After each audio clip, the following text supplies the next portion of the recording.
हमारे तरफ से सभी को राधे राधे। तो मैं इस वीडियो में आज बताऊंगी अहोई अष्टमी की सरल विधि। तो चलिए हम इसके बारे में बताते हैं कि अहोई अष्टमी का व्रत अब महिलाएं अपनी संतान की लंबी उम्र के लिए करते हैं।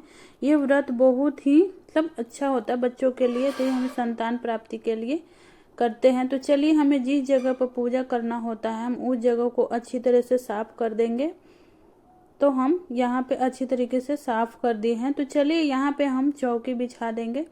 तो अगर आपके पास चौकी ना हो तो यहाँ पे आप जमीन पे गोबर मिट्टी से लीप कर भी आप नीचे पूजा कर सकते हैं। तो चलिए हम चौकी के ऊपर अब हम लाल या पीले रंग के वस्त्र चौकी पर हम बिछा देंगे। तो ये देखिए हमने लाल रंग की चुन्नी लिया था तो उसे हम बिछा देंगे। तो इस तरीके से अहोई माता का भी हम यहाँ पे कैलेंडर या फोटो आता है तो आप यहाँ पे चिपका दें, या कैलेंडर आता है तो उसको आप रख दें। तो चलिए हम यहाँ पे अनाज लेंगे। तो अनाज आप किसी तरह का आप ले सकते हैं, गेहूँ बाजरा चावल आप। तो यहाँ पे हम अब कलश की स्थापना करेंगे। तो ये देखिए हमने यहाँ पे कलश लिए हैं। तो इस कलश के कंठ पे हम इसे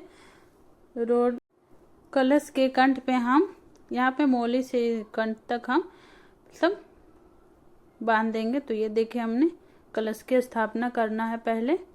तो इस तरीके से हमें 2 कलश यहाँ पे लेना है।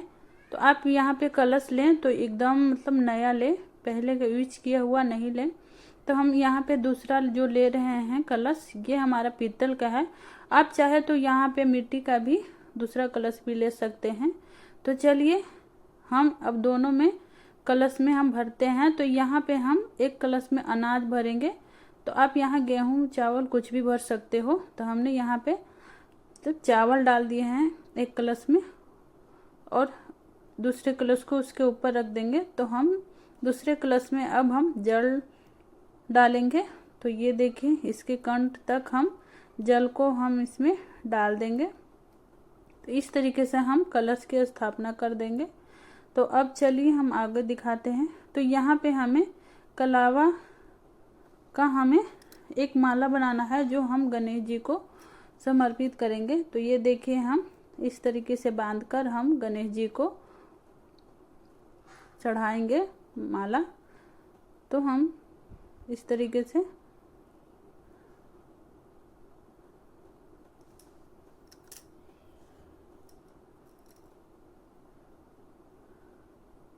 हम माला जो है हम इसी में चढ़ा देंगे गणेश जी को। तो गणेश जी को अर्पित कर दिए हैं। अब हम पूजा करेंगे। तो सबसे पहले इसमें सबसे ज़रूरी होता है हल्दी से पूजा होता है। तो चलिए हम कलश की सबसे पहले पूजा कर लेते हैं। तो यहाँ देखिए इस तरीके से हम हल्दी हम दोनों कलश में लगा देंगे। फिर हम गणेश जी को लगाएंगे। इसके बाद लक्ष्मी जी को, फिर हम अहोई माता को लगा देंगे हल्दी। और जितने भी हैं हमारे माता सभी को हम लगा देंगे।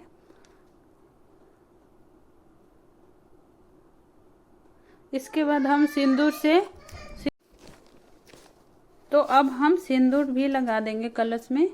तो ये देखिए हमने सिंदूर भी कलश में, और जो हमारे फोटो में जितने भी माताएं हैं सभी माता को हम सिंदूर लगा देंगे।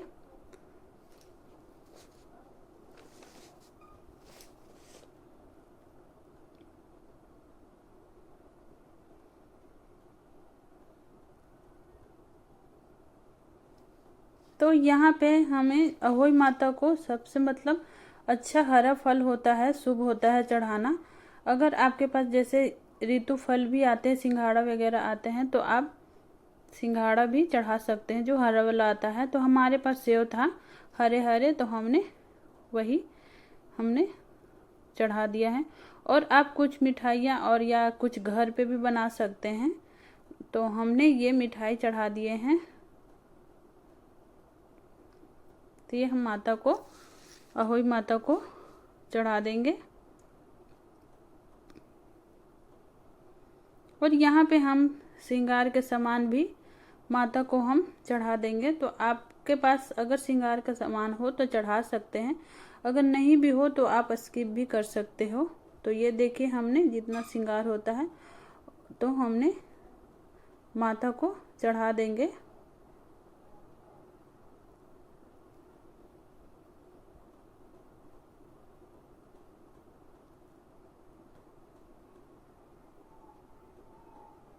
और यहाँ पे हम माता के लिए हमने साड़ी या सूट भी ले सकते हैं। अगर आपके पास श्रृंगार का सामान ना हो तो आप सिंपल सा साड़ी सूट चढ़ा सकते हो माता को। तो ये देखिए हम अहोई माता को साड़ी हम चढ़ा देंगे। तो ये देखिए हम माता को, और अगर ये फिर हम पूजा करने के बाद ये हमें अपने सासू माँ को देना रहता है। इसे आप सासू माँ को ही दे, मायके वाला को नहीं देना चाहिए। अगर आपके मतलब सासू माँ मतलब घर पे मतलब नहीं है तो आप किसी गरीब परिवार को दे सकते हैं। तो चलिए हम यहाँ पे दीपक जला देंगे। तो यहाँ पे अहोई माता की पूजा में कहीं कहीं दीपक नहीं भी जलता है, तो हम यहाँ पे दीपक जला देंगे और हम आरती कर लेंगे।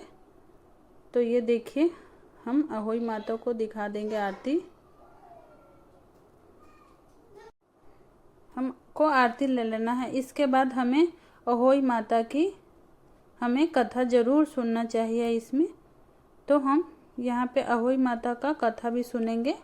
तो हम यहाँ पे सब जल से हल्का जल अर्पित कर देंगे।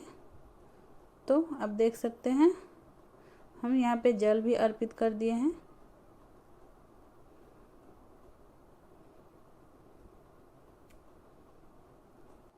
और यहाँ पे हमें अहोई माता से प्रार्थना करना है कि हमारे बच्चों की लंबी आयु प्रदान करे। उसके बाद हम अहोई माता की कथा सुनेंगे। तो चलिए हम स्टार्ट करती हूँ।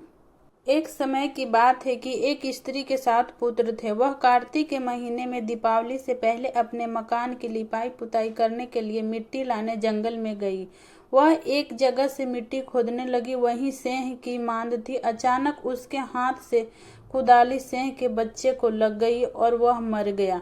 यह देखकर स्त्री को दया आई, पर क्या हो सकता था। वह दुखी होती हुई मिट्टी ले आई। थोड़े दिनों बाद साल भर में ही उसके 7 लड़के मर गए। तब से वह दुखी रहने लगी। एक दिन रोकर उसने बड़ी बूढ़ियों से कहा कि मैंने जानकर तो कोई पाप नहीं किया है। एक बार मिट्टी खोदते हुए अनजाने में सेंह के बच्चे को कुदाली लग गई थी। उसके बाद साल भर में ही मेरे 7 पुत्र मर गए। उन स्त्री ने कहा कि तुमने ये बात 4 के कान में डालकर जो पश्चाताप किया है, इससे तुम्हारा आधा पाप धुल गया। अब तुम उसी अष्टमी भगवती के पास सेंह और सेंह के बच्चे के चित्र बनाकर उसकी पूजा किया करो। ईश्वर की दया से तुम्हारा पाप धुल जाएगा और तुम्हें फिर से पहले की तरह पुत्र प्राप्त होंगे। उस स्त्री ने आगामी कार्तिक कृष्ण अष्टमी का व्रत किया। तब से लगातार उसकी भांति व्रत और पूजन करते रहे। ईश्वर की कृपा से उसे फिर से 7 पुत्र प्राप्त हुए। तभी से इस व्रत को पूजा की परंपरा चल पड़ रही है।